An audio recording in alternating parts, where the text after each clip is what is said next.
हाँ दोस्तों, एक बार फिर से आप सभी का स्वागत है आपके अपने YouTube चैनल में। तो आज की क्लास में हम आप लोगों को बताने वाले हैं क्लास 10th की संस्कृत का चैप्टर नंबर 5, जिसका नाम है देशभक्त चंद्रशेखर।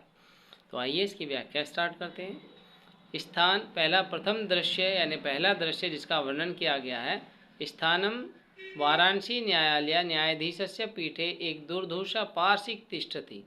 तो स्थान क्या है? वाराणसी। वाराणसी में न्यायालय है, यानी अदालत को न्यायालय कहा जाता है। वाराणसी में एक न्यायालय जिस पर न्यायाधीश पीठम, न्यायाधीश पीठ पर यानी न्यायाधीश के पद पर एक कठोर पारसी बैठा हुआ है। आरक्षका चंद्रशेखर तस्य सम्मुखम आन्यति। तो आरक्षक से होता है सैनिक, तो तभी क्या होता है कि सैनिक चंद्रशेखर को उनके सम्मुख प्रस्तुत करता है। अभियोग प्रारब्ध है, और जो अभियान है, अभियान यानी कि मुकदमा, तो मुकदमा जो है वो स्टार्ट किया जाता, शुरू किया जाता। चंद्रशेखर पुष्टांग, अब चंद्रशेखर जो थे उनके अंग बिल्कुल हष्टपुष्ट थे, गौरपूर्ण, और उनका जो शरीर था बिल्कुल गोरा गोरा शरीर लिए हुए 16 वर्षीय किशोर। तो इसमें चंद्रशेखर के बारे में बताया कि चंद्रशेखर पुष्ट अंगों वाले गोरे रंग वाले 16 वर्ष के किशोर थे। किशोर यानी छोटा बच्चा, यानी 16 साल के नवयुवक थे वो। आरक्षक यानी सैनिक श्रीमान अयम अस्थि चंद्रशेखर। तो सैनिक जो है वो क्या करता है कि जज के सामने, जो न्यायालय में जो न्यायाधीश बैठे थे उनके सामने उसको प्रस्तुत करते हुए क्या कहता है कि श्रीमान अयम अस्थि चंद्रशेखर, की श्रीमान ये चंद्रशेखर हैं, अयम राजद्रोही, ये राजद्रोही हैं। गत दिने अर्थात बीते दिन, पिछले दिन, गत दिने अनेनेव ऐसे योगी नाम सभाया एकस्य आरक्षकस्य दुर्जय सिंह से मस्तके प्रस्तर खंडेन प्रहारम कृतम येन दुर्जय सिंह आहत। तो बताया कि श्रीमान ये चंद्रशेखर है, ये राजद्रोही है। पिछले दिनों इन्होंने असहयोगी सभा में एक आरक्षक यानी एक सैनिक जिसका नाम क्या था? दुर्जय सिंह। तो एक सैनिक दुर्जय सिंह के मस्तक पर अर्थात उनके माथे पे प्रस्तर खंडेन, प्रस्तर खंडेन पत्थर के टुकड़े से इन्होंने प्रहार किया, जिससे येन दुर्जय सिंह आहत, जिससे दुर्जय सिंह घायल हो गए। न्यायाधीश, अब न्यायाधीश सुनता है उसकी बात को। न्यायाधीश क्या कहता है? तम बालक विस्मय विरुद्ध, तो उस बालक को बिल्कुल आश्चर्य से देख रहा है वो। रे बालक, अरे बालक तुम किम नाम, तेरा नाम क्या है? चंद्रशेखर आजाद स्थिर भोज। तो चंद्रशेखर उसे जवाब देता है आजाद, स्थिर होकर। न्यायाधीश तुम तब पितु किम नाम, तेरे पिता का नाम क्या है? चंद्रशेखर स्वतंत्र। तो चंद्रशेखर क्या जवाब देते हैं? स्वतंत्र। न्यायाधीश तुम कुत्र निवसती तब गृहम कुत्र अस्ति, यानी न्यायाधीश उसे फिर पूछता है कि तुम कहाँ रहते हो, यानी तू कहाँ रहता है, तेरा घर कहाँ पे है? चंद्रशेखर कारागार एवं मम गृहम। तो चंद्रशेखर उसे जवाब देते हैं कि कारागार ही मेरा घर है। न्यायाधीश स्वगतम, अब न्यायाधीश जो है मन में विचार करा कीदृश प्रमथ स्वतंत्रता एवं, कि ये कितना स्वाधीनता से भरा हुआ है, स्वाधीनता के लिए कितना ये पागल है। प्रकाशम अतीव दृष्ट, तो मन में विचार करता है कि ये बहुत ही ढीठ किस्म का व्यक्ति है। उद्दंडश्च, ये बिल्कुल ढीठ और उद्दंड नवयुवक है। अहम इम 25 कसाघातेन दंडयामि, तो वो उसे 15 कोड़े लगाने की सजा देता। कहता है कि मैं इसे 15 कोड़े लगाने की सजा देता हूँ।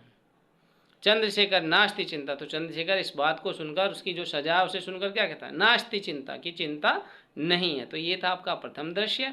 दूसरे दृश्य में क्या बताया? तत् दृष्टिगोचरो भवत कोपीन मात्र अवशेष। तब दूसरे दृश्य में बताया केवल लंगोटी मात्र लपेटे हुए फलकेन दृढ़ बंद चंद्रशेखर, एक तख्ते से मजबूती से बंधे हुए, हाथ पैर बंधे हुए चंद्रशेखर हैं। और कसा हस्तेन चंडालेन, तो हाथ में कोड़ा लिए हुए चांडाल और जो जेलर है, इसमें बताया कि अनुगम्यान कारावास अधिकारी गंगा सिंह, और जो चांडाल है, चांडाल या इसमें बताया कि जो जेलर, जेलर का नाम है गंगा सिंह। तो ये सारे के सारे इसमें उपस्थित हैं। तो इसमें क्या क्या बताया है? तभी केवल लंगोट बांधे हुए, तख्ते से बंधे हुए चंद्रशेखर जिनके हाथ पैर बंधे हुए हैं, हाथ में कोड़ा लिए हुए चांडाल आता है, और जो जेलर है जिसका नाम है गंगा सिंह, वो इस दृश्य में बताए गए हैं। तो गंगा सिंह, अब गंगा सिंह क्या कहता है? चांडाल प्रति, चांडाल से कह रहा है दुर्मुख, चांडाल का नाम क्या? दुर्मुख है। दुर्मुख मम आदेशम कालमेव कसाघात कर्तव्य, तो दुर्मुख से कह रहा है कि हे दुर्मुख, मेरे आदेश के अनुसार तुम कोड़े लगाना।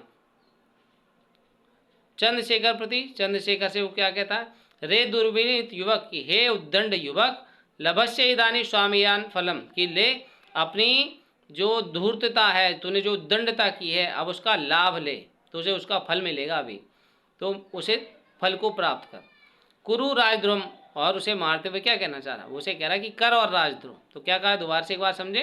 तो सबसे पहले गंगा सिंह ने दुर्मुख से कहा कि मेरे आदेश के अनुसार इसको कोड़े लगाए जाएं। तो चंद्रशेखर के प्रति उसके विचार क्या है, वो कह रहा है कि हे उद्दंड बालक युवक, कि अपनी उद्दंडता के लिए, जो तूने उद्दंडता की है, अब उसका परिणाम प्राप्त कर, और कर राजद्रोह। दुर्मुख कशाघात, और दुर्मुख को आदेश देता है कि दुर्मुख एक कोड़ा लगाओ।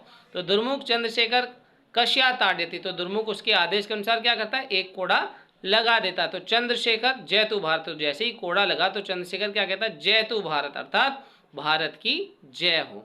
गंगा सिंह दुर्मुख द्वितीय कशाघात, तो गंगा सिंह जो जेलर है उसे दूसरा आदेश दिया, उसने फिर से कहा कि दुर्मुख दूसरा कोड़ा लगाओ। दुर्मुख पुनः ताड़यति, तो दुर्मुख दोबारा से उसको कोड़ा लगा देता है। ताड़ित चंद्रशेखर पुनः पुनः भारतुम जयति इति वदति, तो जब भी चंद्रशेखर को कोड़ा लग रहा था तो बार बार भारत माता की जय वो ऐसा कहता है। एव से पच्च कशाघातेन ताड़िता, तो इस तरह से उसको 15 कोड़े की जो सजा दी गई थी वो पूरी हो जाती है। यदा चंद्रशेखर कारागार मुक्त, जब चंद्रशेखर कारागार से बाहर आते हैं, आजाद उनको किया जाता है, तदेव सर्वे जना, तदेव तभी, सर्वे जना सभी लोग, तम परिते वेष्टयंती, सभी लोग उसको चारों तरफ से क्या करते, घेर लेते हैं।